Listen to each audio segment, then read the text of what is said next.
Entonces vamos a iniciar la sesión 2, ¿no?, de este seminario.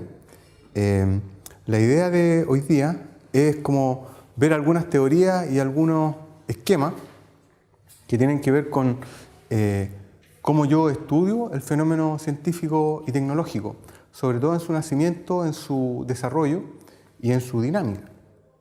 Entonces, lo primero, como cualquier estudio convencional, lo primero que yo tengo que definir es cuál es el enfoque o desde qué punto de vista yo voy a estudiar, ¿no es cierto?, en este caso, el fenómeno científico. Y bueno, hay distintos tipos de enfoque en los estudios sobre ciencia, tecnología y sociedad. Una aclaración interesante ya tiene que ver con que uno como sociólogo, la verdad es que tiene muchas posibilidades, pero fundamentalmente las posibilidades de indagación se restringen a dos, que son por una parte las teorías sociológicas y por otro los modelos. Cuando uno habla de teoría está hablando en general, no quiero decir que sean cosas puramente literarias, pero sí como mucho relato, son casi como esquemas visuales, es decir, las teorías sociológicas son suertes de esquemas, digamos, o enfoque más blando de lo que podría ser, digamos, un pensamiento o una indagación intelectual. Entonces uno dice, por ejemplo, son enfoques, ¿no es cierto?, teóricos. Y con eso, en sociología, a diferencia de otras disciplinas de las ciencias naturales, uno, la verdad, se acerca mucho a lo que es una suerte como de perspectiva muy semántica de las cosas, ¿no? Donde a veces, por ejemplo, hay conceptos como estructura, sistema, que se entienden de distintas maneras según los autores, donde aparentemente hay un escaso consenso en la definición de los objetivos y los conceptos principales, ¿no?, de las teorías sociológicas. Por lo tanto, hay, la verdad, una tendencia a pensar, ¿no es cierto?, el enfoque sociológico como puramente un esquema de organización mental o visual que te permite pensar ciertas cosas, ¿no? Entonces, por ejemplo, uno piensa en dinámicas de actantes, por ejemplo, si uno está en la idea de la teoría de Latour respecto del fenómeno ciencia, tecnología y sociedad, entonces uno dice, bueno, hay dos tipos de actores, los actantes, ¿no?, humanos y no humanos. Y claro, es una simplificación tremenda de la realidad, pero te permite pensar, ¿no es cierto?, y analizar ciertos fenómenos. Lo otro es los modelos estadísticos, ¿no? Es decir, cuando nosotros pensamos sociológicamente, por una parte tienes el relato blando y por otro el relato, entre comillas, más riguroso, ¿no es cierto?, del lenguaje estadístico o el lenguaje de las distribuciones o el lenguaje de la teoría de redes, de la teoría de la complejidad, y por lo tanto ahí hay una suerte como de, entre comillas, perversión estadística, digamos, o numérica, donde lo que uno hace es generar, por ejemplo, modelos de regresión que te tratan de predecir o explicar ciertas variables a partir de otras, con muchos supuestos a veces, un conjunto de distribuciones, ¿no? Todo el mundo conoce la curva normal de Gauss, ¿no es cierto?, que tiene forma de campana, pero hay muchas otras distribuciones, ¿no? Las distribuciones paretianas, de Lotka, en fin. Entonces, cuando nosotros decimos cuáles son los enfoques, en definitiva estamos planteando de que uno puede oscilar, ¿no?, oscilar bastante entre enfoques que son más bien tipo relato, que son muy, digamos, lingüísticos, por así decir, y otros enfoques que son casi puramente matemáticos o estadísticos, donde los modelos numéricos son lo importante. Ahora, ¿cuáles son los enfoques en los estudios en general? Hay como tres tipos de enfoques principales: los lineales, ¿no?, los interaccionistas y lo que podríamos llamar los enfoques integrados. Vamos a ver primero el enfoque lineal, ¿no? Este es el enfoque típico, característico, como quien dice, del siglo XIX, ¿no? Es decir, es un enfoque ingenuo donde yo pienso que la ciencia es el non plus ultra, ¿no es cierto?, de la creación humana, donde yo pienso que la ciencia, en definitiva, está llamada a modificar la realidad a través de la tecnología y por tanto a generar una sociedad mejor, ¿no? Una sociedad mucho más humana, con mucho más bienestar, ¿ya? Donde en definitiva el hombre queda liberado de la esclavitud, por ejemplo, de un conjunto de trabajos manuales, etc. Es una visión bastante ingenua, ¿no? La visión lineal, obviamente, ¿no? La historia de la humanidad nos ha mostrado que efectivamente no es así, ¿ya? Sin embargo, es una visión interesante, una visión optimista, ¿no? Y es una visión positiva, ¿no? que te da posibilidades, digamos, para pensar. Acá hay cuestiones interesantes, como por ejemplo, un poco el supuesto o lo que está a la base de la idea lineal.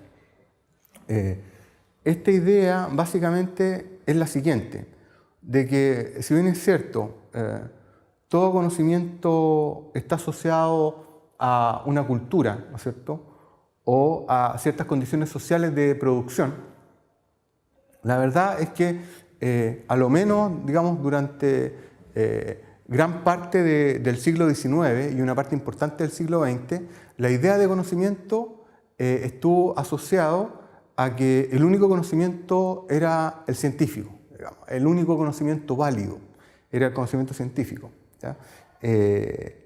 Durante casi todo el siglo XIX, ¿no es cierto?, las loas al conocimiento científico eran demasiado importantes, ¿no?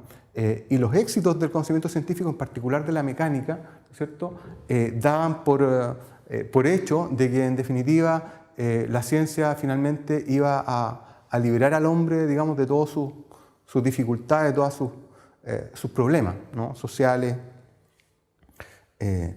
Y claro, había una visión que uno podría decir que es una visión muy internalista de lo que es la ciencia, en el sentido de que la ciencia tiene un fundamento, ¿no es cierto?, único, absoluto, y que en definitiva se debe a sí misma, ¿no?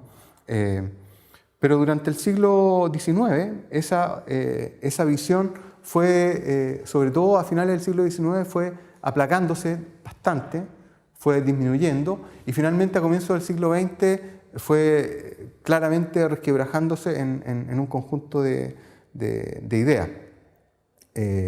Las más famosas, ¿no es cierto?, que un poco las vimos al pasar en la sesión anterior, era la idea de Kuhn, ¿no es cierto?, de que el conocimiento siempre está históricamente condicionado, ¿no?, y las ideas de la escuela, digamos, de la autopoiesis, Varela Maturana, ¿no?, de que el conocimiento es una cuestión de perspectiva.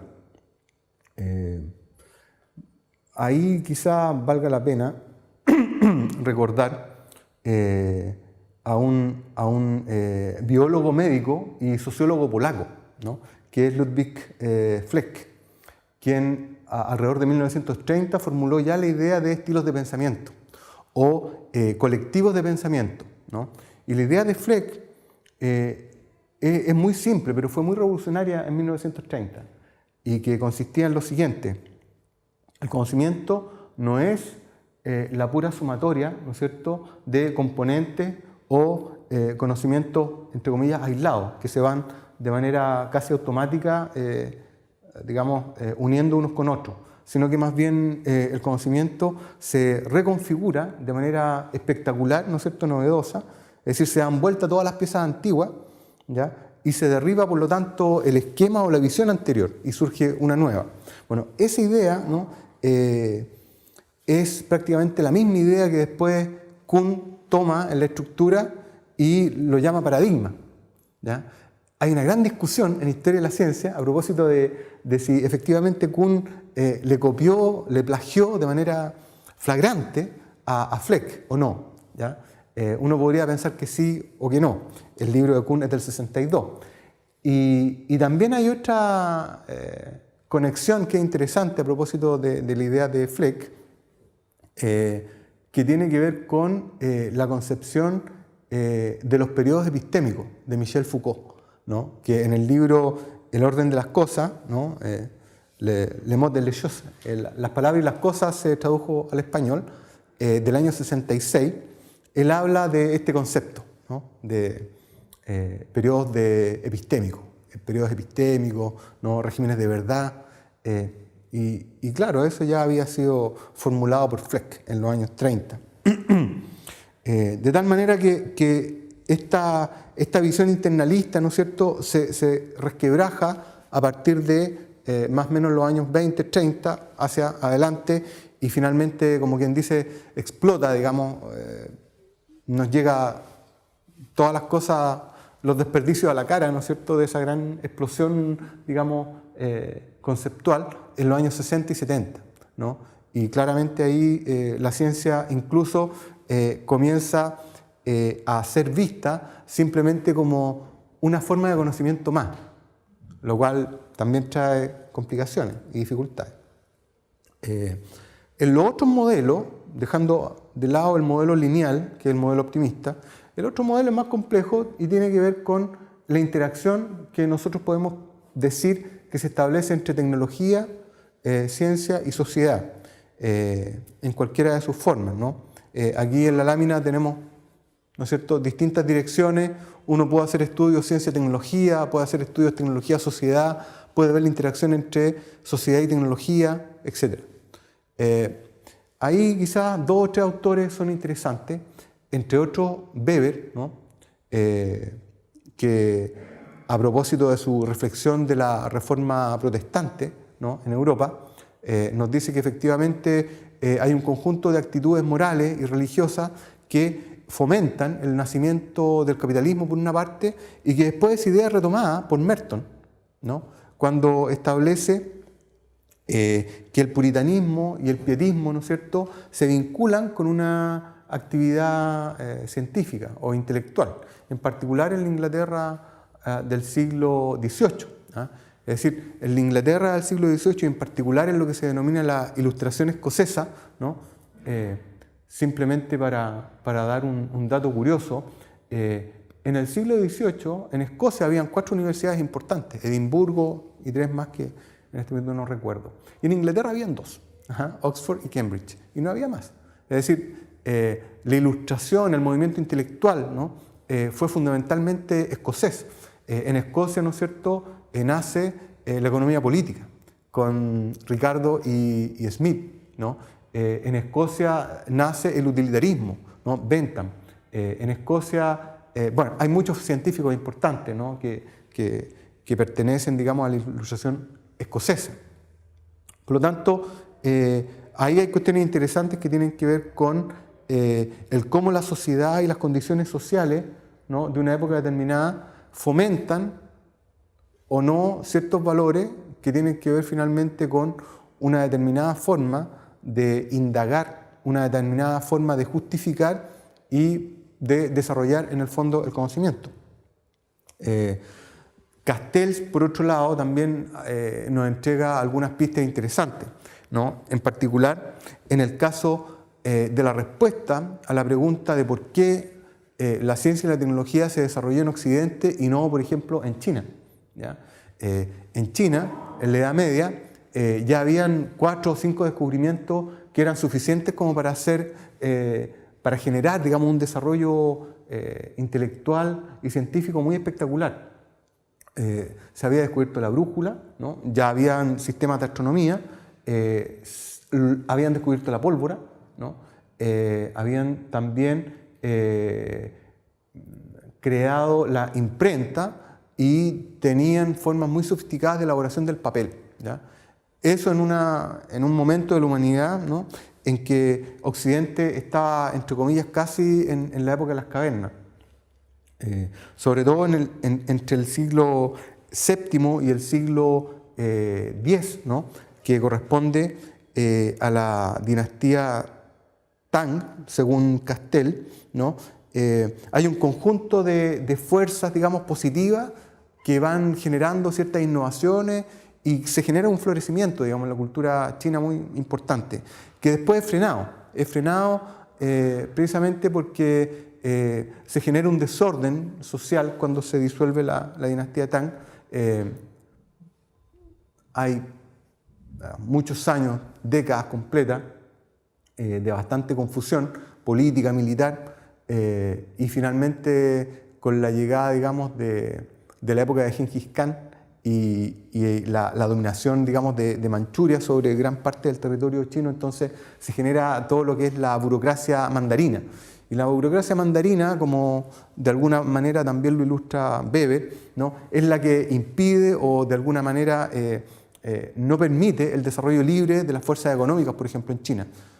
Eso hace posible que en China no haya capitalismo, pero también genera un freno a todas las ideas innovadoras que tienen que ver con el uso de la tecnología y el desarrollo científico o el desarrollo, digamos, de las comunidades intelectuales en China. Entonces, los modelos interaccionistas en general a lo que apuntan es precisamente a determinar cómo se da esta interacción, ¿no?, este juego, este ping-pong entre, por una parte, condiciones políticas, sociales, económicas, condiciones morales, de creencias también, y productos, ¿no?, o dinámicas, digamos, de descubrimiento y de dinámicas, digamos, de elaboración intelectual.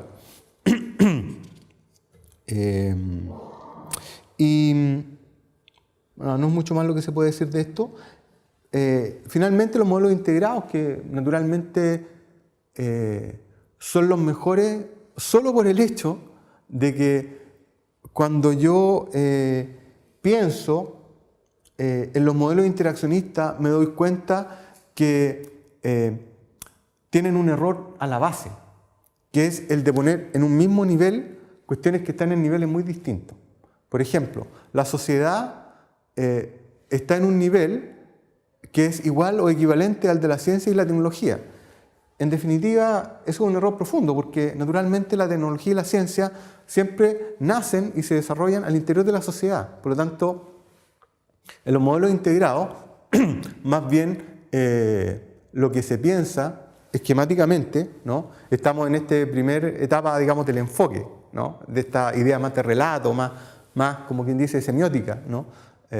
Acá, por ejemplo, lo que nosotros vemos es una suerte de organismo, ¿no es cierto?, que es la sociedad, que en su interior, ¿no?, tiene estos dos componentes que están en algún tipo de relación, ¿ya?, que puede ser de interpenetración, puede ser de simbiosis, puede ser, digamos, qué sé yo, de contacto difuso, débil, fuerte, en fin. Entonces, en este modelo, ¿no?, en los modelos integrados, uno apunta, ¿no es cierto?, a un esquema que desde el punto de vista analítico es mucho mejor. Desafortunadamente, este esquema también tiene una pequeña dificultad, ¿ya?, que es la dificultad de que generó, ¿no es cierto?, una visión muy externalista de la ciencia. Es decir, la ciencia depende puramente de las condiciones sociales de producción de ella misma. Y eso también, entre comillas, puede ser complicado, puede generar confusión. ¿Por qué? Porque elimina del origen y el desarrollo de las disciplinas y de las teorías el componente individual, el componente, digamos, entre comillas, genial, ¿no?, o el componente particular de lo que es, digamos, el desarrollo de la idea, que es el individuo. Entonces, claro, curiosamente es entretenido notar que esta visión nace en Edimburgo, ¿no?, en la escuela de Edimburgo, ¿no?, con David Bloor y otra gente más, ¿no?, que constituyen lo que se llama el programa fuerte en sociología de la ciencia, y que básicamente concibe la ciencia como socialmente determinada. Entonces, todo el conocimiento, incluyendo el conocimiento científico, incluyendo el conocimiento matemático, ¿no?, ese es el máximo entusiasmo al que llegaron las afirmaciones de la escuela, digamos, del programa fuerte, es que incluso la matemática está socialmente determinada, ¿no? Entonces, por ahí hay algunas tesis que son muy cuestionables, ¿no?, de que, por ejemplo, el cálculo y la mecánica de Newton tenía que ver con las condiciones sociales del capitalismo incipiente del siglo XVIII en Inglaterra. Naturalmente que eso no explica por qué Leibniz también, ¿no es cierto?, fue capaz de formular el mismo procedimiento, el mismo método, digamos, ¿ah? Leibniz también, de manera independiente, creó el cálculo infinitesimal. bueno, ese tipo de cuestiones no se explican por el expediente del programa Fuerte. El otro tipo de ideas importantes en esta visión externalista de la ciencia son las ideas de Thomas Kuhn, que son muy conocidas, ¿no? Donde la ciencia es vista en términos de un resultado histórico, ¿no? Y también la visión continental o europea continental de Marx, donde hay más que una afirmación, hay un gran interrogante que surge un poco de la ambigüedad del pensamiento de Marx y de la riqueza de ese mismo pensamiento, a propósito de si la ciencia es o no es una creación social. Yo creo que en general los seguidores de Marx optaron por la idea de que la ciencia sí era una cuestión social y aún más, era un asunto de clase. Entonces se habla, digamos, de ciencia proletaria y de ciencia burguesa. Y evidentemente se califica a la ciencia proletaria como una ciencia bondadosa que va a permitir la liberación de la humanidad, y la ciencia burguesa se califica como una ciencia opresora que está al servicio de los intereses de la clase dominante y en particular de los intereses del capital. Yo no sé si Marx hubiera ido tan lejos, pero por lo menos sus seguidores llegaron muy lejos con este tipo de afirmaciones, ¿ya? Finalmente, pienso que el inicio de lo que es la moderna sociología de la ciencia, digamos, es de alrededor de los años 40, básicamente después de que Robert Merton, el gran sociólogo norteamericano, publicara su tesis de doctorado, que es un estudio sobre el nacimiento de la ciencia y la tecnología en la Inglaterra del siglo XVIII. En ese trabajo y en otros trabajos más, Merton va dejando en claro de que efectivamente él tiene una visión externalista de la ciencia, porque es sociólogo, pero una visión moderada. ¿Por qué moderada? Porque efectivamente él no llega a afirmar que la ciencia es puramente un producto social, sino que es un producto, digamos, de individuos que tienen ciertas características particulares, que son los científicos, los hombres de ciencia, y lo social en la dinámica, digamos, de estas comunidades y de estos hombres de ciencia que se relacionan entre sí, tiene que ver con las normas y los valores que ellos sostienen y que de alguna forma los animan desde el punto de vista, digamos, de su actividad. Porque hacer ciencia siempre ha sido difícil, ¿no? Siempre ha sido difícil, ¿no? Por lo tanto, hay un conjunto, un complejo, ¿no es cierto?, de valores y normas que animan, ¿no es cierto?, sostienen este ímpetu, ¿no es cierto?, del hombre de ciencia, esta curiosidad, ¿no es cierto?, y estas ganas de esquematizar o simplificar la realidad y hacerla comprensible, ¿ya? Y estas normas se expresan en un conjunto de preferencias, valores, ¿no es cierto?, proscripciones y permisos. Ustedes seguramente ya conocen el CUDO, ¿no es cierto?, o CUDEO en español, ¿no?, los imperativos institucionales de la ciencia, ¿no?, es decir, comunismo, universalismo, desinterés y escepticismo organizado, al cual en algunos otros escritos Merton añade la originalidad, o por lo menos la escuela que le sigue añade la originalidad, que es un gran valor, ¿no?, es un valor muy obvio. Y bueno, rápidamente, ¿de qué se trata cada una de estas cosas? El comunismo, ¿no es cierto?, tiene que ver básicamente con esta idea, ¿no?, del hombre de ciencia, de que efectivamente yo califico como conocimiento algo que es capaz de hacerse público, ¿ya? Es decir, el conocimiento íntimo, esta cosa, como quien dice, divina, ¿no es cierto?, o revelada puramente, ¿no?, que está en mi corazón o en mi inconsciente, eso no sirve, ¿no? Es decir, la ciencia o es comunicable públicamente o no es ciencia. Entonces, el comunismo tiene que ver con eso, ¿ya? Tiene que ver con esta posibilidad de hacer público los resultados, ¿no es cierto?, las hipótesis, los métodos, es decir, todo el procedimiento mediante el cual yo llego a algún tipo de conclusión. Hay un chiste, digamos, de de Richard Dawkins, el gran biólogo británico, en alguna de sus conferencias, donde él, por ejemplo, hace una suerte de paralelo entre lo que es una comunicación científica y una comunicación que está basada en la autoridad o en argumentos de autoridad, ¿no? Tipo el argumento, digamos, de Aristóteles. Y él dice, bueno, si yo voy, por ejemplo, a una biblioteca cualquiera, agarro una revista, veo la revista, ¿no es cierto?, empiezo a leer el artículo, el paper, me doy cuenta que la persona ha estructurado, ¿no es cierto?, su paper de cierta manera, tiene una introducción, hay cierto objetivo, hay una promesa que se hace en términos de que yo le voy a demostrar a usted, a través de lo que estoy escribiendo, que lo que yo afirmo, en primer lugar, es verdadero. Y le voy a dar un conjunto de evidencia a propósito de eso, ¿no? Y por otro lado, ¿no?, los discursos, ¿no?, tipo asamblea, donde uno, por ejemplo, dice, he llegado a la convicción íntima y profunda que los dinosaurios se exterminaron o fueron eliminados de la faz de la Tierra porque cayó un asteroide, ¿no?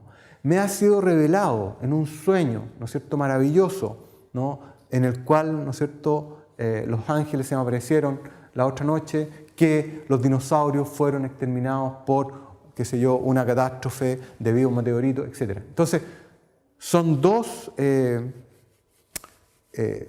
visiones completamente diferentes, ¿no? Es decir, el comunismo a lo que apunta es a hacer público, a demostrar, y no solamente a mostrar, no solamente ilustrar, sino que demostrar que hay algunas evidencias que soportan, a veces muy fuertemente, a veces no tanto, ¿ya?, pero que soportan las afirmaciones que hace el científico, ¿ya?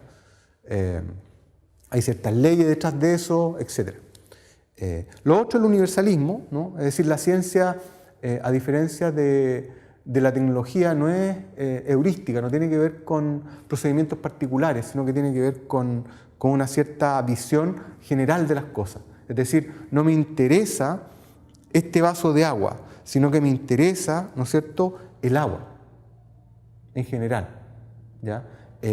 No me interesa el viento de la costa de Valparaíso, sino que me interesa los movimientos, digamos, debido a el viento como fenómeno, ¿no?, debido a los cambios de presión y temperatura en general, ¿ya?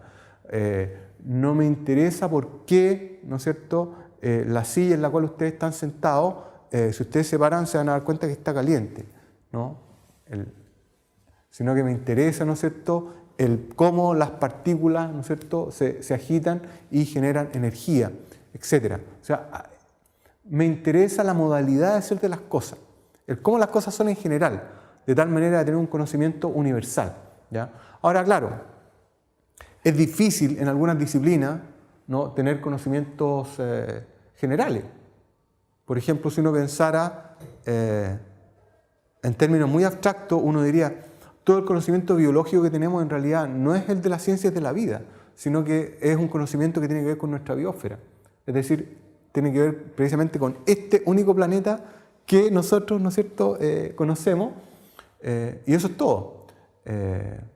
Y es un punto de vista que es interesante, porque claro, a lo mejor las ciencias de la vida tienen todavía un conjunto de territorios por explorar que son enormes, ¿no? Hoy en día ya más o menos se sabe que hay un conjunto de planetas que probablemente tienen algo así como lo que podríamos entender en términos de vida, o tuvieron, ¿no? Queda claro, por ejemplo, que en Marte hubo agua y bueno, si hubo agua a lo mejor algo pasó, en fin. Entonces, el universalismo tiene que ver con esta característica, ¿no? Es decir, el hombre de ciencia aspira a formular cuestiones generales. Lo otro es el desinterés, ¿no? Se supone, aunque hoy en día ya no está muy claro, pero por lo menos en la época de Merton tenía alguna claridad de que los hombres de ciencia eran personas comunes y corrientes, gente culta que en definitiva se entretenía con esta cosa de la investigación, el descubrimiento, y el único interés era descubrir cosas y satisfacer su curiosidad personal. Evidentemente que muchos de los científicos antiguos eran en su gran mayoría personas de dinero, ¿ya? Darwin, por ejemplo, heredó de su padre muy joven, por lo tanto, él nunca tuvo necesidad de trabajar, ¿no? Y así la gran mayoría de los científicos. Newton es un caso particular.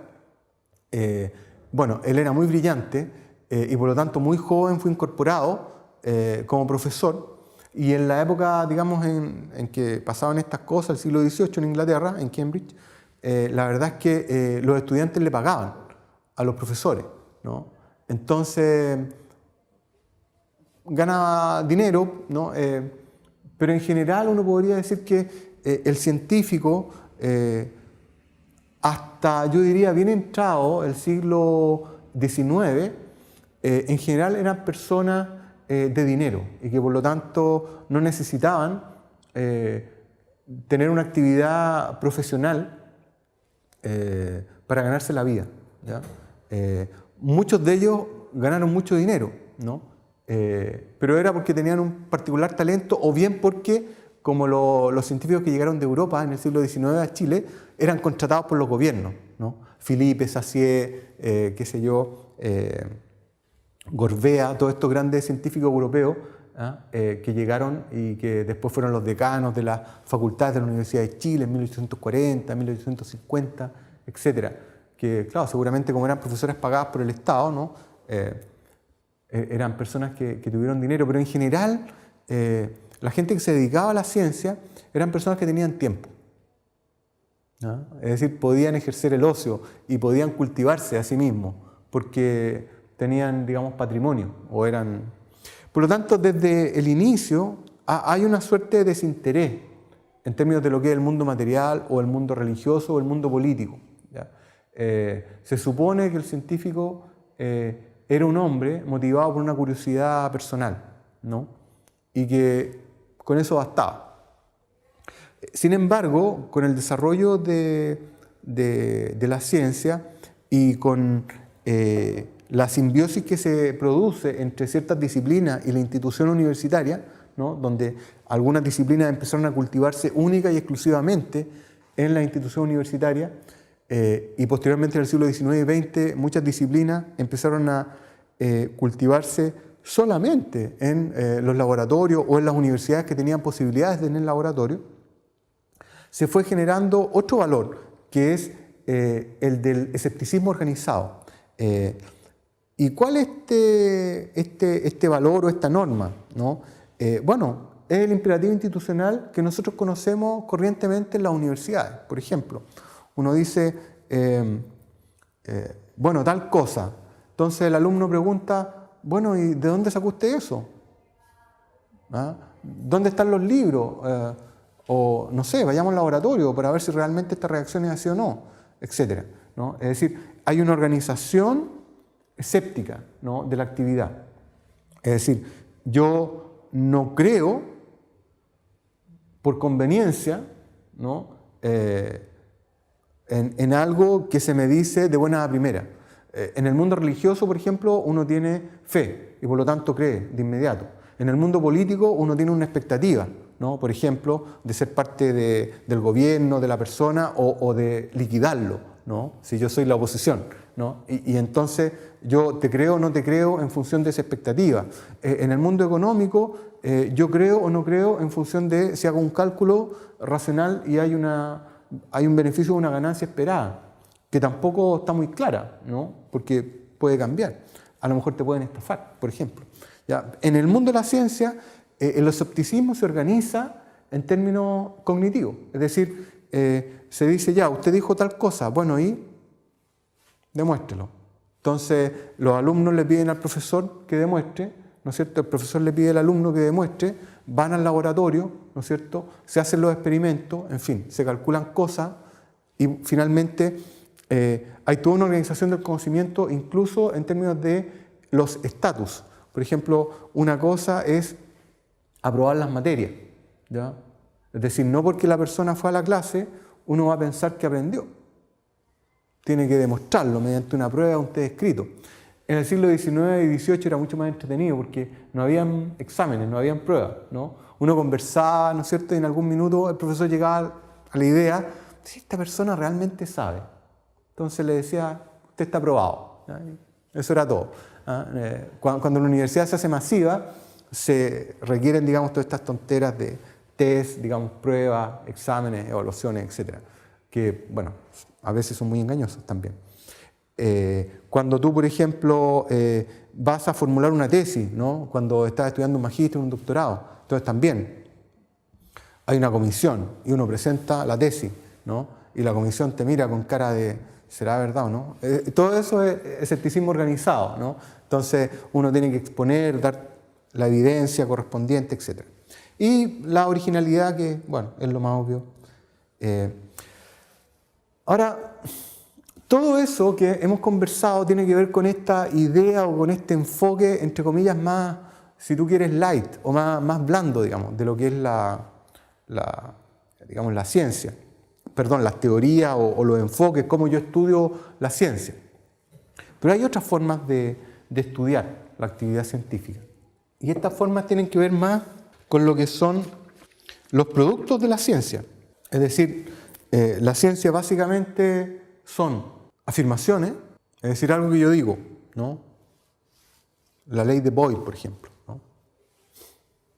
Qué sé yo, la ley de Pareto, no sé, etc. Afirmaciones que yo hago y que yo comunico, ¿no? Porque soy comunista, públicamente en la revista. Entonces, ¿cómo yo podría estudiar la ciencia? Sobre todo hoy en día, cuando hay tantos científicos, ¿no es cierto?, en el mundo, ¿ya? Los científicos en el mundo son la clase o casta social que más crece en términos proporcionales, ¿ya? Es decir, la cantidad, si uno dice, por ejemplo, en Chile, hace 20 años atrás, había, no sé, 10% de ricos, ¿ya? Y ahora hay 11% de ricos, por ejemplo. O uno dice, qué sé yo, en Chile, hace 10 años atrás, había, no sé, 50% de clase media y ahora hay 55%, etcétera, ese tipo de cosas. Bueno, si uno dice, en Chile, hace 10, 20 años atrás, había 0,01. Hoy en día en Chile hay 0,05. Es decir, aumentó 5 veces la cantidad de personas, ¿no? Y aparentemente es el grupo profesional o, digamos, la actividad que se vincula con una persona que más crece en el mundo. Es decir, el mundo moderno, la sociedad del conocimiento, precisamente lo que más hace es producir personas con conocimiento, es decir, personal calificado, recursos humanos calificados y altamente calificados, ¿ya? Es decir, hoy en día, a diferencia del siglo XIX, la gente requiere de ciertos estudios para salir adelante, para poder trabajar, para poder encontrar un empleo, tener alguna destreza, ¿no?, que habitualmente no es tan sencilla de adquirir. Las personas necesitan un entrenamiento, etc. Bueno, entonces, la cienciometría o la bibliometría o los rankings son procedimientos que se empezaron a desarrollar a mediados del siglo XX para precisamente tener una idea de qué es lo que pasaba en el mundo de la idea, en el mundo, digamos, de la ciencia, del conocimiento, ¿ya? Y este señor con cara de divertido, que está a la izquierda, ¿no?, es Eugene Garfield, ¿ya?, que no tiene nada que ver con el gato Garfield, sino que es Eugene Garfield. Él es fundador de ISI, que es el Instituto de Información Científica de Filadelfia, que se creó por ahí en los años 60. Esta es una empresa, era una empresa muy particular. ¿Qué es lo que hacía Garfield junto con sus ayudantes? Él inició y desarrolló, ¿no es cierto?, un procedimiento para rankear aquellas revistas que eran más importantes en distintas áreas de estudio.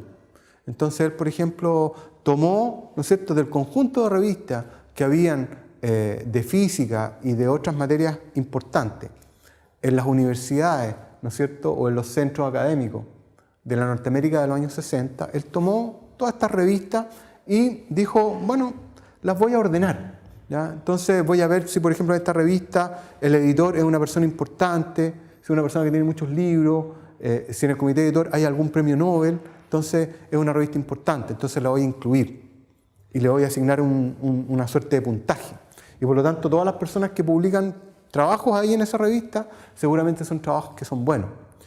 Y después empezó a hacer crecer esta base de datos, hasta que finalmente la convirtió en una empresa gigantesca, después fue comprada por una multinacional hace poco, Thomson Reuters, y hasta el día de hoy, digamos, es como quien dice el estándar. Es decir, si una revista está indexada en este tipo de base de datos, eso significa que es una revista que cumple con ciertos criterios mínimos de calidad, de rigor, de seriedad y también de continuidad.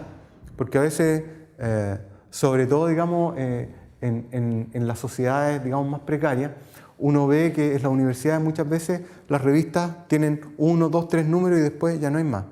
¿Ya? Entonces eso también es importante, porque si no hay continuidad, entonces ¿cómo se desarrolla la ciencia, el conocimiento? Es muy difícil. Y también se empezaron a generar indicadores bibliométricos, es decir, ¿cuál es la bibliografía interesante? ¿Cuál es la bibliografía relevante? ¿Qué leen las personas?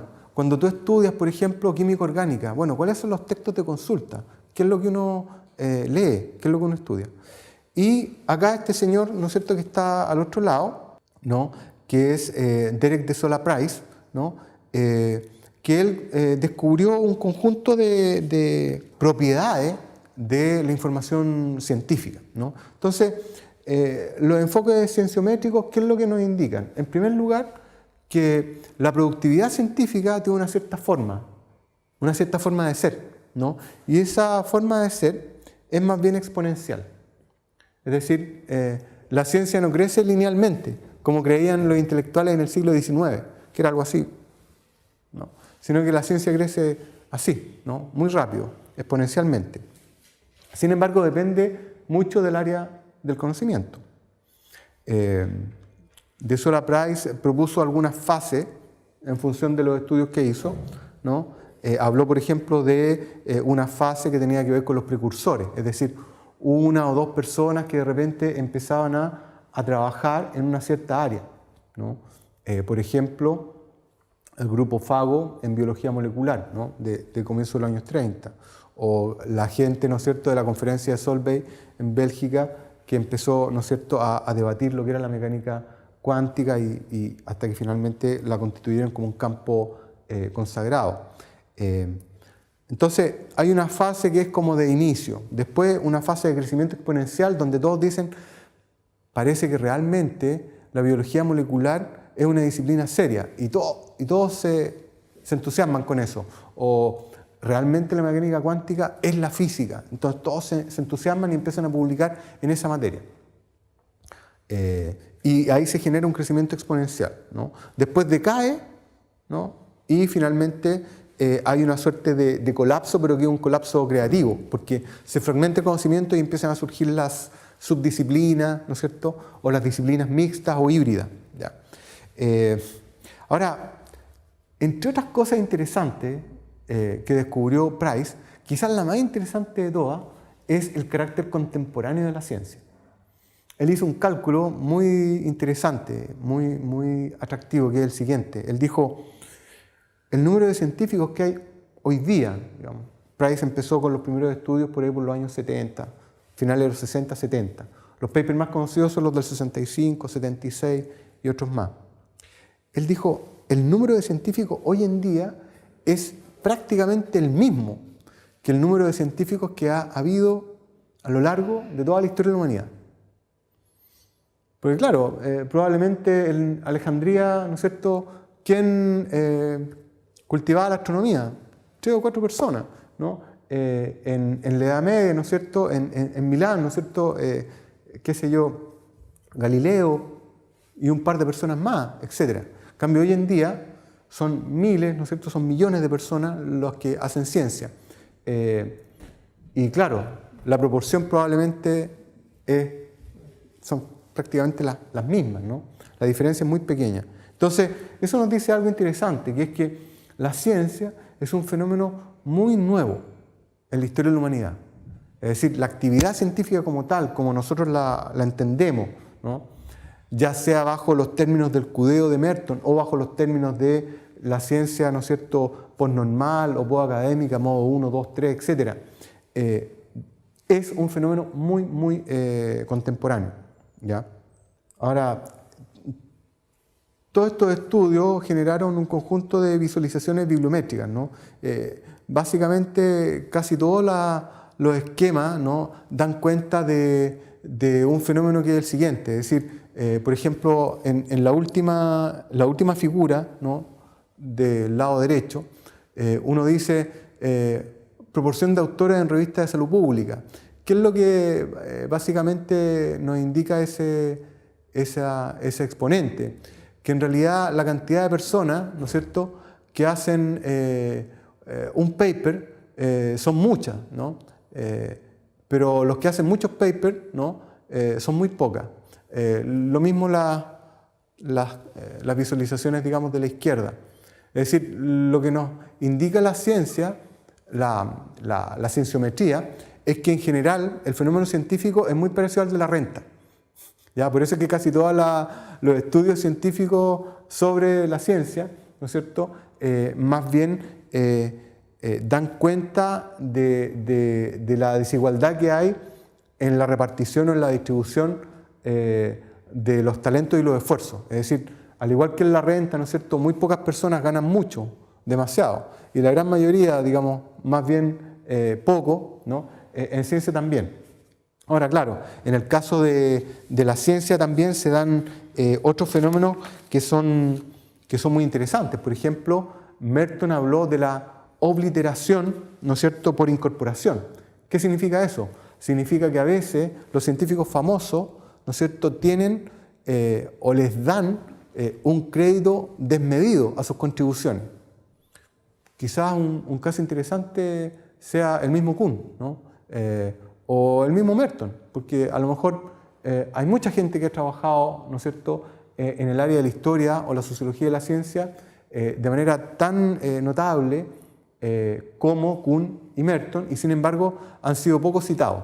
Pero como Merton era muy famoso y Kuhn también, entonces ellos siempre recibieron muchas más citas de las que, entre comillas, uno podría imaginar que se merecían, ¿ya? Entonces, ese tipo de fenómenos son fenómenos que también uno puede visualizar bibliométricamente.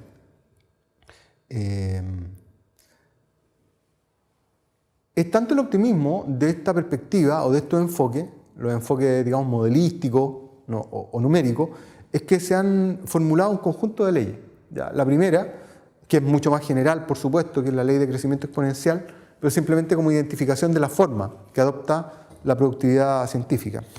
Pero en términos ya más específicos está la ley de productividad de autores, ¿no?, y que tiene una forma, digamos, y una formulación numérica muy específica, que es la que nosotros visualizamos.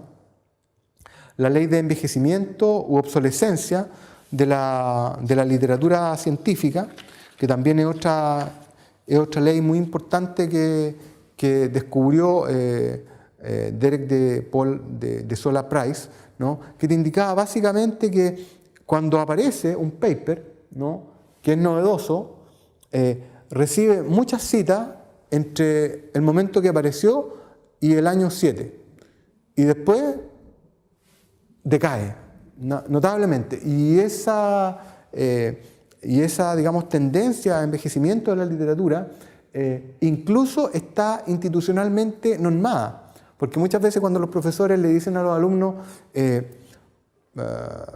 dan algunas instrucciones de cómo hacer las tesis, muchas veces les dicen, bueno, trate de que la literatura que usted consulta sea más o menos reciente, ¿no? Precisamente porque hay, digamos, un sistema que permite que socialmente se dé esta ley de envejecimiento de la literatura. Otra ley también es la dispersión de la literatura científica. Si uno quisiera ver esto en términos de mapa, uno diría, ¿dónde está la literatura científica? Y si tú hicieras, digamos, figuritas, por ejemplo, círculos, tú encontrarías un gran círculo en Estados Unidos, ¿no? Sobre todo en California y en la costa este, ¿cierto? Porque ahí están las mejores universidades. Y después círculos no tan grandes, pero también suficientemente grandes, en Inglaterra, en Alemania, en Francia, etc. Y probablemente tú te darías cuenta que en América Latina o en Asia o en África los círculos son muy chiquititos, probablemente casi no se ven. Y eso significa que hay una ley de dispersión de la literatura científica que demuestra que en el fondo la concentración siempre está asociada a grandes centros y a grandes países, ¿ya? Y también hay una formulación, entre comillas, matemática o numérica de eso. ¿Cuáles son los temas principales de los enfoques cienciométricos? Bueno, básicamente la productividad de los autores, ¿no? Es decir, quién publica qué, cuánto, las instituciones y los países, ¿ya? Y ahí las cifras, digamos, son interesantes. Por ejemplo, yo no sé cuántos países hay en el mundo, porque todos los días pareciera ser que alguna revolución o algo crea un país nuevo, pero más o menos deben ser unos 180 y tantos. Y de esos 180 y tantos, la verdad es que hay, por así decir, una veintena de países que producen el 99% de la literatura científica, ¿no? Y el resto de los países, entre los cuales estamos nosotros, generan entre el 1 y el 2% de la literatura científica, ¿ya? Por lo tanto, ese tipo de estudios son los típicos temas, digamos, de los enfoques cienciométricos. El caso de Brasil es interesante porque Brasil ha contribuido este último tiempo de manera muy notable en aumentar esta pequeña producción, esta proporción. Lo que ya hemos dicho, envejecimiento u obsolescencia de la literatura científica, la circulación, ¿no? Es decir, un tema interesante de la ciencia es por dónde circula la ciencia. Es decir, en qué bibliotecas tú encuentras qué cosas. Y ahí también hay algo que es desafortunado. O sea, probablemente las 10 bibliotecas más importantes del mundo, la gran mayoría están en Norteamérica, ¿no? Es decir, las 2 o 3 más grandes, la Biblioteca del Congreso, ¿no es cierto?, la Biblioteca de la Universidad de Berkeley, creo, y me parece que la de Harvard, no estoy seguro. Es decir, hay ciertos materiales y hay cierta literatura, ¿no es cierto?, que circula de manera bastante desigual y asimétrica. Eso se ha democratizado mucho con Internet. Es decir, hoy en día, ¿no es cierto?, tú entras a una base de datos en Internet y puedes bajar los papers, ¿no es cierto?, fresquitos, ¿no? Sin necesidad de hacer un viaje en barco que dura 3 meses, ¿no?, de Buenos Aires a qué sé yo, a Europa. Pero también la circulación tiene dificultades de acceso. Muchas bases de datos son pagadas y por lo tanto no son de libre acceso. La vida media de la literatura del campo también es interesante. Es decir, ¿cuál es la cantidad de años que más o menos una cierta literatura vive? Eso también es otro de los temas que se han enfocado en este tipo de estudios cienciométricos. Entonces, claro, se calcula que más o menos entre 7 y 13 años, digamos que una literatura está más o menos vigente. Si está vigente más de 13 años, quiere decir que es muy buena. Y se convierte precisamente en una especie de clásico y a lo mejor, ¿no es cierto?, digamos, se acoge a la ley de la obliteración de Merton. Es decir, empieza a ser citada casi de manera ritualística. Es decir, se supone que tengo que citar esto porque si no van a pensar que no sé de esta materia. Entonces ya es como una cita ritual, ¿no? Que no tiene, digamos, mucho sentido, pero que, entre comillas, uno podría decir, se ve bien, se ve como elegante. Es decir, este hombre conoce los clásicos, entonces uno los cita, ¿ya?, aun cuando ya no esté tan vigente. La dispersión de la literatura, que lo hemos visto, y los indicadores bibliométricos y todo tipo de ranking. Ahí hay una cuestión realmente fascinante, muy compleja, y que es motivo de debate y de cuestionamiento permanente, ¿no?, los rankings. Es decir, ¿por qué Harvard siempre es la número uno? Además de que cada vez que alguien gana un premio Nobel, hay alguna persona de Harvard que va, ¿no es cierto?, a Estocolmo y trata, digamos, de comprarlo para que, ¿no es cierto?, el hombre se vaya a trabajar allá. O sea, además de eso, ¿por qué? ¿Por qué, digamos, la indexación Thomson-Reuters es el estándar, ¿no? Hay muchas personas que piensan que eso es imperialismo, etc. Hay una gran discusión. Ahora, las metodologías de elaboración de todos estos rankings son suficientemente complejas e interesantes como para afirmar que algo te dicen los rankings. En particular, el ranking de la Yao Tong University de Shanghái, ese es uno de los que habitualmente, digamos, todo el mundo confía. El británico, ¿no es cierto?, y el de educación superior norteamericana. ¿Por qué? Porque, bueno, hay ahí comunidades intelectuales y hay grupos de personas que están permanentemente identificando, ¿no es cierto?, y ordenando información. Por lo tanto, es mucha la información y eso te permite, ¿no es cierto?, tener una lectura más rica del fenómeno de la actividad científica en tal o cual universidad. Ahora, ¿qué se sabe? Eso es interesante también. Es decir, todos estos estudios han arrojado un conjunto de informaciones que son bastante sólidas, ¿no?, que son bastante contundentes. Y, por ejemplo, una de ellas es que, en términos de promedio, un investigador en cualquier parte del mundo, cualquiera, absolutamente cualquiera, ¿ya?, más o menos publica 2 trabajos por año, ¿ya? Es decir, si publica más de 2, está muy bien. Si publica menos de 2, la verdad es que está muy mal, porque es un promedio mundial. En astronomía, por ejemplo, o en biomedicina, donde, como dicen las malas lenguas, uno hace un corte y saca un paper, ¿no?, un filete y saca un paper, ¿no?, a veces, digamos, se genera una productividad que es muy alta y que es interesante, ¿ah? Porque efectivamente los fenómenos biológicos, es decir, cada caso a veces reviste un interés particular que es novedoso, ¿no? Es decir, una cierta forma en que se da, por ejemplo, una enfermedad en un conjunto de pacientes, ¿no?, por ejemplo, o en un paciente particular, o un determinado estallido estelar, ¿no?, que tiene que ver con algo, con la evolución, digamos, de, qué sé yo, un sistema solar o lo que sea, y tú sacas 2 o 3 fotos y a lo mejor eso realmente vale la pena publicarlo, es algo particular. Y hay otros que son más complicados, ¿no?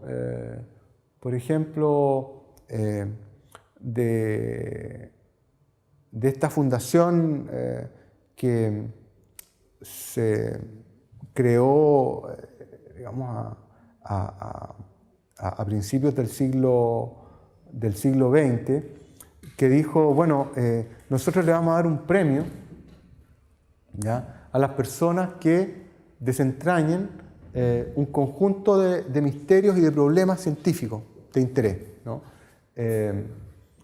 Entre los que estaba la teoría de Fermat, entre los que estaba la conjetura de Poincaré, en fin, un conjunto de problemas científicos.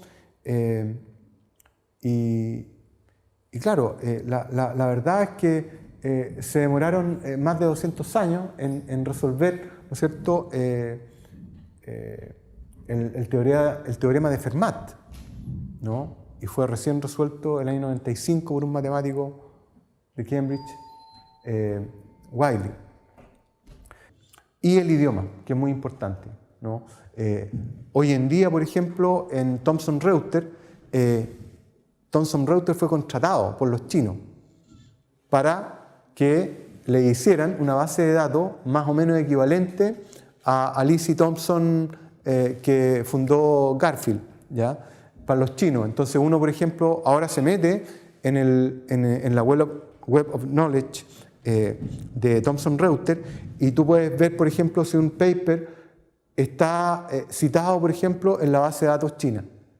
Eso no se podía hacer hace 3 o 4 años atrás, porque claro, los chinos están produciendo mucho conocimiento científico, sobre todo en ciertas áreas aplicadas. Lo otro que se sabe es que los trabajos se concentran en un número muy reducido de revistas, ¿no? Y que se dispersan en una cifra muy elevada. Es decir, la mayoría de las referencias, ¿no?, casi la mitad, pertenecen a 3, 4, 5 revistas por materia. Eso no sería tan escandaloso, por ejemplo, en el caso de la sociología, donde hay a lo mejor 100 o 120 revistas indexadas en Thomson Reuters. Pero sí puede ser escandaloso en el caso de especialidades de ingeniería, por ejemplo, o de biomedicina, donde hay cientos de revistas, a veces miles de revistas, y donde efectivamente 5 o 10 revistas son las que concentran la mayor cantidad de citas. O sea, eso significa, ¿no?, una pirámide muy, muy alta, ¿no es cierto?, donde llegar a la cúspide es muy, muy difícil. Es decir, uno puede estar esperando a veces años que te publiquen un paper en una de esas revistas de mayor prestigio. Entonces, eso también se sabe, digamos, de que en definitiva los trabajos se concentran en un número muy reducido de revistas, y es natural que así sea, porque esa concentración se debe a que yo espero ser citado por mucha gente después. En cambio, si yo sé que la publico en una revista que no es tan divulgada, que no es tan importante, yo sé que muy poca gente me va a ver, por lo tanto no vale la pena. Y bueno, hay un factor de impacto, ¿no?, que es muy heterogéneo y muy asimétrico. Es decir, el impacto que tiene una buena idea depende básicamente de dónde yo la ubico, es decir, dónde yo le doy residencia a la idea, ¿ya? No tiene mucho que ver con la idea misma, sino que una buena idea depende de... Ahora, claro, con Internet esto también se ha relativizado bastante, ¿no? Pero sigue siendo, entre comillas, más convencional publicar en revistas, ¿no? En las revistas que ya son históricamente interesantes o importantes. Entre ellas, naturalmente, las dos más importantes, Science y Nature, que son las dos revistas más importantes del mundo y que generan una mayor cantidad de citas. Lo otro es que la colaboración tiende a darse muy poco entre autores, digamos, de investigaciones, ¿ya? Hay el caso de que, por ejemplo, un autor más consagrado o con más publicaciones captura, por ejemplo, un estudiante de doctorado o un postdoctorado y juntos hacen algo. Pero los postdoc, ¿no es cierto?, son regímenes de trabajo que duran 1 año, 6 meses o no mucho más, por lo tanto después el postdoc se va, vuelve a su lugar de origen, ¿no?, o se va a otra institución y por lo tanto no sigue la colaboración. Digamos, hoy en día, así como en el mundo de las empresas, ¿no es cierto?, antes se decía, no, esta empresa es una gran familia, cosas así. Y efectivamente, ¿no?, el jefe de la empresa conocía a todos sus empleados y los conocía desde hacía 20 años. Bueno, hoy en día eso no es así, ¿no? La gente rota, ¿no es cierto?, va buscando trabajo en distintas ciudades, etc. a cada rato. Bueno, en la ciencia pasa un poco también lo mismo. La rotación, ¿no?, en las universidades es muy alta, ¿no? Y hay un gran mercado académico. Por lo tanto, a veces las posibilidades de colaboración no son tan grandes. Y lo otro que se sabe que está muy, muy claro, ¿no?, y eso es interesante porque es como lo que pasa con las canciones. Es decir, tú sacas una canción y si ya no fue hit del verano, entonces ya mejor te olvidas. ¿Ah? Y pasa un poco lo mismo con los papers. Es decir, sale un paper, ¿no?, y si no recibe muchas citaciones al poco tiempo de ser publicado, mejor olvídate. O sea, ese paper no va a tener mucha trascendencia. A menos que a lo mejor en los estudios del futuro, ¿no es cierto?, de los historiadores, digamos, de la ciencia o de una determinada materia, se descubra ese paper como se descubrió a Fleck, por ejemplo, y su concepto de colectivos de pensamiento, y se rescate, ¿no? Que es un poco lo que pasa, qué sé yo, con los grandes pintores, por ejemplo, europeos del siglo XVIII y XIX, que nadie les daba mucha bolilla, pero después que se murieron, ¿no es cierto?, las obras eran muy, muy famosas y eran muy valoradas. Puede que pase eso, pero en general lo que se sabe es que la tendencia de las publicaciones es más bien a tener un éxito inmediato o definitivamente no ser citada. Bueno, hay muchas críticas a los enfoques integrados, en particular al enfoque mertoniano, ¿ya? Hay críticas de todo tipo.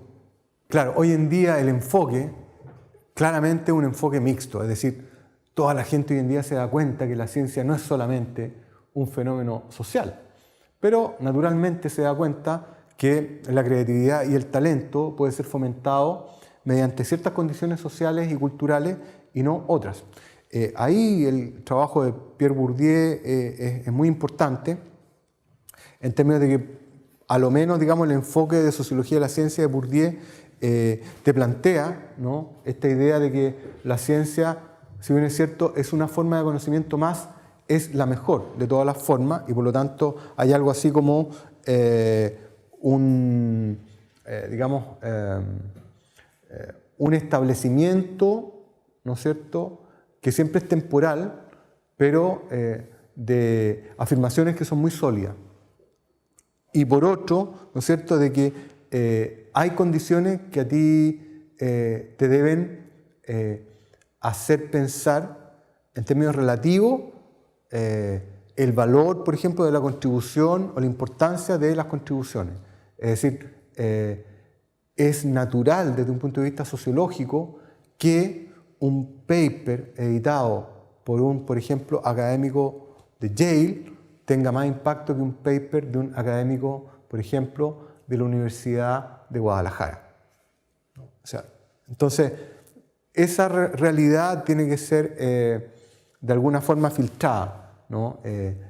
Tanto por la comunidad científica como también por los estudiosos del desarrollo científico y tecnológico.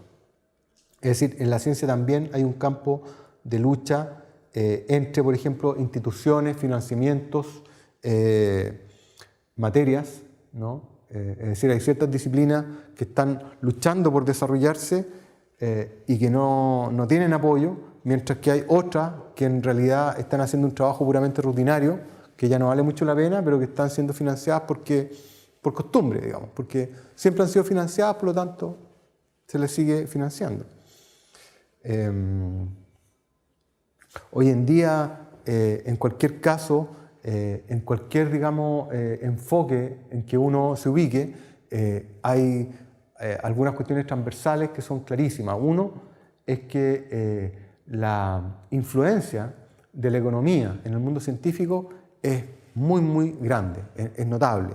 Entonces, ¿qué pasa? Hoy en día, de la investigación guiada por la curiosidad intelectual, que era muy típica del siglo XVII, XVIII y en parte del siglo XIX, se ha pasado a la ciencia como una actividad que está arreglada por obligaciones contractuales, que son muy claras, incluso con productos intermedios, ¿no es cierto?, y con plazos y tiempos.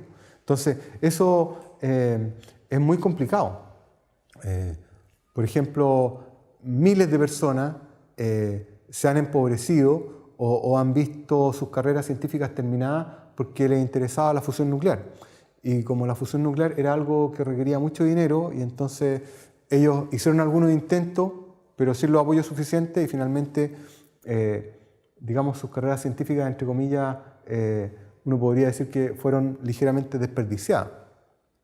Afortunadamente, los europeos hicieron algo diferente en los últimos 20 años, pero durante muchos años trabajar en fusión era como una locura. O sea, tú eres de los idealistas de la ciencia, ya.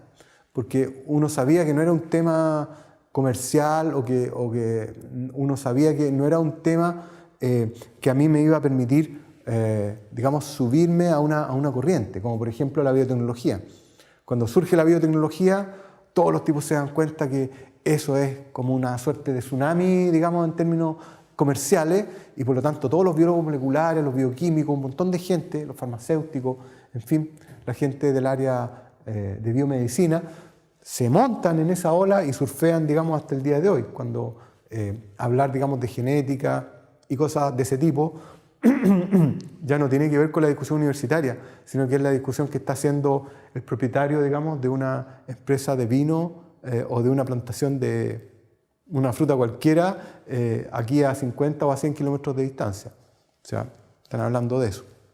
Entonces, hay un cambio en lo que son las condiciones sociales de producción del conocimiento. Hoy en día el conocimiento está influenciado muy fuertemente por la dinámica económica.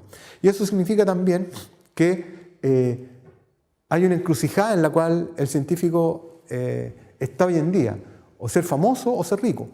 Si tú quieres ser famoso y ganarte el premio Nobel, entonces tienes que publicar.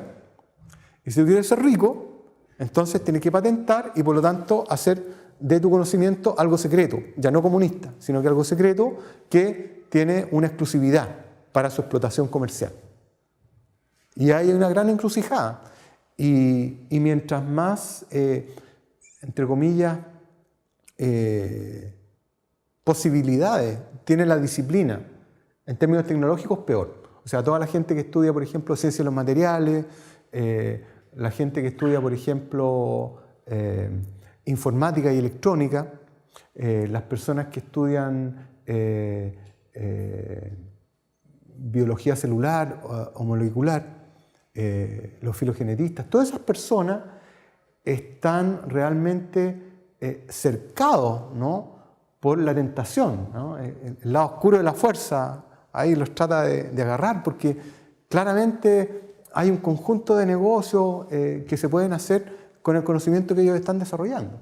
No pasa lo mismo, por ejemplo, con los astrofísicos o con otro tipo de personas. A pesar de que, por ejemplo, hoy en día la gente del área de las ciencias de la Tierra, que le llaman, está crecientemente siendo captada para grandes proyectos que tienen que ver, por ejemplo, con el estudio del cambio climático, cuestiones importantes, ¿ya?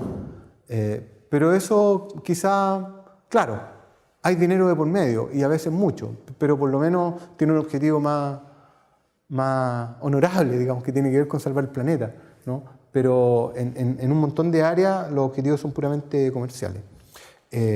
Se ha pasado a una organización de lo que es la producción científica muy distinta. Se habla de los modos 1 y el modo 2, ¿no? El modo 1 sería el investigador solitario en la universidad pública, ¿no es cierto?, en una estructura muy rígida que hace su trabajo, que en realidad es la gran mayoría de las situaciones en las universidades de países no desarrollados, desafortunadamente, ¿no? Es decir, estamos nosotros viviendo una situación de parque jurásico en vez de estar viviendo una situación, entre comillas, actual o contemporánea en términos de producción del conocimiento. El modo 2 captura, ¿no?, algo de la esencia de esta nueva realidad, es decir, múltiples actores involucrados en la producción de conocimiento.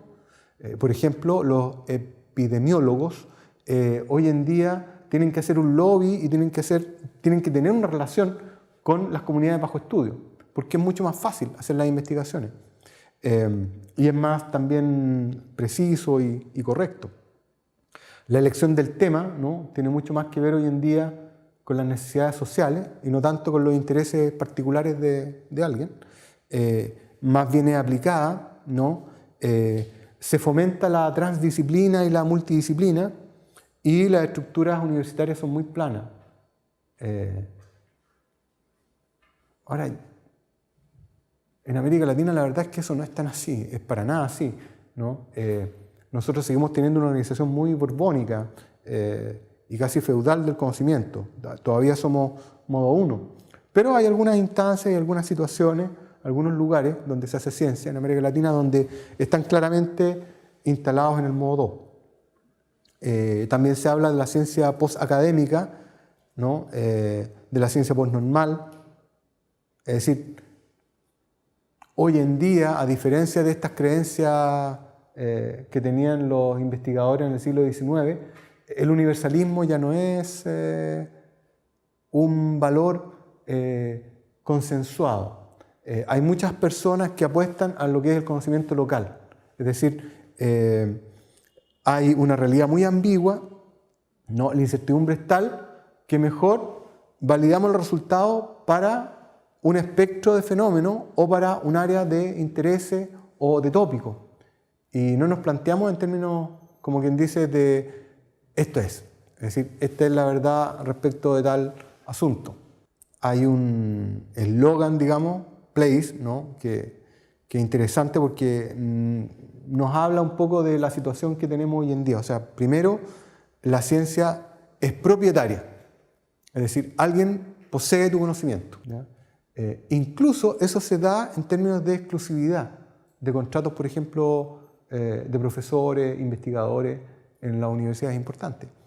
Es local, es decir, me interesa, por ejemplo, ciertas aplicaciones, por ejemplo, para climas mediterráneos, ¿ya? Qué sé yo, aplicaciones de medicina o de pesticidas, etc. Es autoritaria, porque naturalmente donde hay propiedad hay una jerarquía, es decir, uno se debe a la empresa y las acciones de la empresa, que están en bolsa, etc. O sea, es una organización completamente distinta. La investigación científica, además, es solicitada. Es decir, yo quiero que usted desarrolle una vacuna para el ISA, ¿ya? Yo quiero que usted, ¿no es cierto?, desarrolle un material que permita hacer un puente de tantos kilómetros de extensión y de tal altura, etc. Y es experta, porque en medio de la incertidumbre, ¿no es cierto?, que hoy en día el aumento del conocimiento, ¿no?, y los cambios dramáticos de la sociedad han generado situaciones de incertidumbre, y frente a ello, la verdad es que más que hablar de la persona que sabe o la persona, digamos, que tiene la verdad respecto de tal materia, se habla de, bueno, hay una persona que sabe mucho, no se la sabe todas, pero es un experto en esta materia, por lo tanto, deberíamos contratar a esta persona para esta investigación. Y la expertise, sobre todo en algunas disciplinas que son menos claras, son más difusas y son menos, entre comillas, yo diría, ¿cómo decirlo? Algunas disciplinas, por ejemplo, de las áreas sociales. Es decir, ¿quién es un experto en economía? Es difícil saberlo. Habitualmente, las personas que han hecho grandes contribuciones a la economía las han hecho haciendo historia económica. Es decir, estudiando algo, por ejemplo, un ciclo, ¿no?, como el caso de Phillips o Kuznets, por ejemplo, ¿no?, que estudian un fenómeno en su desenvolvimiento histórico y después sintetizan una teoría sobre la materia. Pero es difícil. Y bueno, un conjunto de consecuencias donde la incertidumbre además se vincula con los cambios políticos, sobre todo, y los cambios culturales, ¿ya? Hoy en día en el mundo por primera vez estamos frente a la amenaza del paperismo, es decir, de la publicación científica irrelevante. Es decir, no todo lo que se publica vale la pena leerlo. ¿Por qué? Porque a lo mejor es una suerte, digamos, de desaguisado, ¿no es cierto?, de cocimiento, ¿no?, que ya es conocido, ¿no? Y eso tiene que ver con que las universidades y los centros de investigación están peleando por recursos financieros y por lo tanto, para justificar las pérdidas de plata, lo que yo tengo que hacer es mostrar productividad y entonces publico cualquier cosa. Hago 2 o 3 cosas y más o menos intento digamos, elaborar una publicación que aparentemente tiene algún interés, pero que claramente no es tan interesante ni tan novedoso. Entonces, claro, no hay tiempo para la investigación, de verdad, para generar cuestiones importantes de calidad. Eso significa en muchas ocasiones que los investigadores dejan a las clases o a la docencia universitaria en un muy segundo plano, ¿ya? Y claro, los profesionales del futuro finalmente son formados por personas que no están en la investigación. Entonces son como tipo profesores Wikipedia, ¿no? Entonces eso también genera muchas dificultades, porque en el mundo del mañana, ¿quiénes van a ser los profesionales del mañana? Van a ser personas que tienen una información, digamos, dispersa, donde no van a tener, digamos, enfoques o esquemas bien estructurados, y por tanto no van a generar innovación. Lo otro que es muy importante desde el punto de vista de los fenómenos que están desarrollándose es que el neoliberalismo ha hecho que haya un régimen de administración de la ciencia también neoliberal. ¿Y eso qué significa? Que finalmente la universidad y los centros de investigación son vistos puramente como negocio y por lo tanto este ideal ilustrado, digamos, en el fondo podemos hacer una mejor humanidad si las personas son más educadas, más cultas y tienen más conocimiento, ya deja de tener importancia. Algunas situaciones que ilustran, digamos, las dificultades que nosotros podemos enfrentarnos cuando estudiamos la actividad científica. ¿Quién dijo la verdad? Los ecologistas, ¿no es cierto?, que dicen Patagonia chilena sin represa, o las personas que, como expertos, apoyan los estudios de Hidroaicén y nos dicen que eso es lo mejor. Probablemente los dos tienen razón. El tema es quién gana, y entonces los conocimientos, digamos, se transan en el mercado de los símbolos o en el mercado de la publicidad. Y eso es una característica, digamos, del mundo contemporáneo. Es decir, el conocimiento científico es un tipo de intercambio más que se hace en el mercado y está, por tanto, condicionado por la publicidad y los intereses económicos, políticos y de otro tipo. O esta otra situación, ¿no? ¿Es verdad que Chile puede tener una educación pública, gratuita y de calidad? ¿O no es verdad? ¿Quién valida esa afirmación? ¿Cómo se valida? ¿Qué tipo de estudio, ¿no es cierto?, te dice A y qué tipo de estudios te dice B, ¿no? Es muy difícil saberlo, ¿no? Porque efectivamente en un contexto global y de incertidumbre, ¿no?, el conocimiento científico entonces también está en peligro, digamos, está en una situación de merma, ¿no? Tiene que hacer frente a esta incertidumbre. Claro.